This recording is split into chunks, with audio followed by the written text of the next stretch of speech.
Using the formula cos a बराबर 1 plus cos 2a बटा 2, ऐसा कुछ यूज करना। ये भी फिर से फॉर्मूला ही है, ठीक है। यहाँ तो साफ साफ लिखा हुआ है, यहाँ पे क्या है, find the value of cos 30 degree. cos 30 degree का वैल्यू फाइंड करना है, मतलब यहाँ पे a की जगह 30 लगाना है, ठीक है। जिसका वैल्यू फाइंड करना होगा ना उसको LHS की ओर देखो, तो किसका वैल्यू फाइंड करना है, cos 30, और यहाँ LHS में क्या है, cos a, मतलब a के जगह पर किसको लगाना होगा, 30 डिग्री को। देखो यहाँ लिखा भी हुआ है, it is being given that cos 60 degree बराबर 1/2। cos 60 का वैल्यू दिया हुआ है, देखो यहाँ पे cos 2 इंटू ए है ना, तो cos 2 इंटू ए की जगह क्या यूज करेंगे, 30, तो cos 2 इंटू 30 क्या हो जाएगा, 60। cos 60 का वैल्यू कितना दिया हुआ, 1/2। ये नहीं कि सर हमको तो पहले से आता था, वैल्यू क्यों दिया, क्योंकि इसी का इस्तेमाल करके तुमको cos 30 का वैल्यू निकालना है। समझ रहे हो क्या आप, कैसा फॉर्मूला ये है कि अगर cos 60 का वैल्यू दिया हुआ है तो वहां से हम cos 30 निकाल सकते हैं, ये वैल्यू है, ठीक है।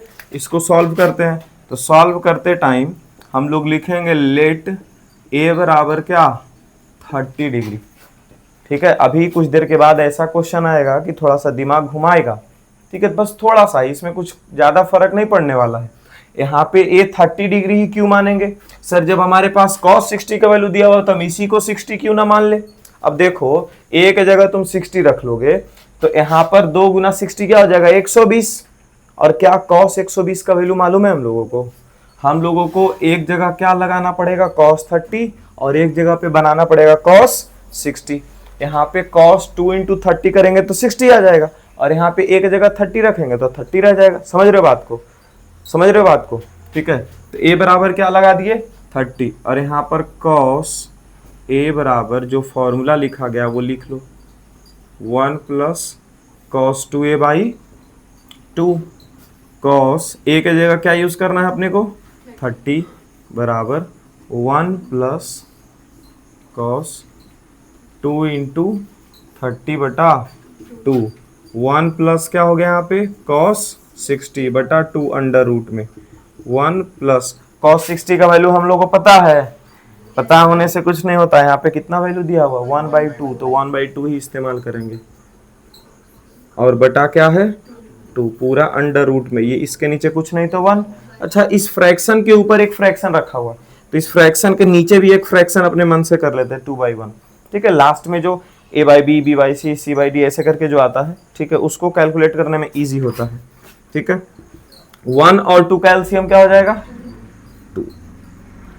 यहाँ 2 एकम 2 प्लस 1, और बटा यहाँ के 2/1। अब कोई सोच रहा होगा सर यहाँ भी 2 यहाँ भी 2 है, दोनों को उड़ा देते हैं, है ना, सेम सेम है, तो नहीं उड़ेगा ये, बराबर ये क्या हो गया, 2 और 1 3, और यहाँ क्या है, बटा 2, और यहाँ क्या आया, 2/1।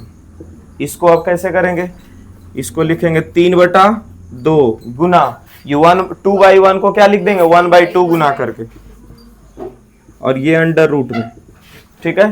√3 क्या बाहर से निकल सकता है, यहाँ पे नहीं निकल सकता, तो √3 की जगह √3 रहने दो, बटा 2 2 बार आ गया गुना में, तो एक बार बाहर निकलेगा ना रूट से, ठीक है, पेयर के बदले एक बार बाहर, तो क्या वैल्यू आ गया, √3/2। यानी कि हम लोग यहाँ से लिख सकते हैं कि इसलिए cos, ये किसका वैल्यू आ रहा था, cos 30 का ना जी, किसका वैल्यू था, cos 30। इसको और नीचे सॉल्व कर सकते थे, इसी को ऐसे नीचे लेके जाएंगे, cos 30 लिखते हुए, cos 30 का वैल्यू क्या आ गया, √3/2।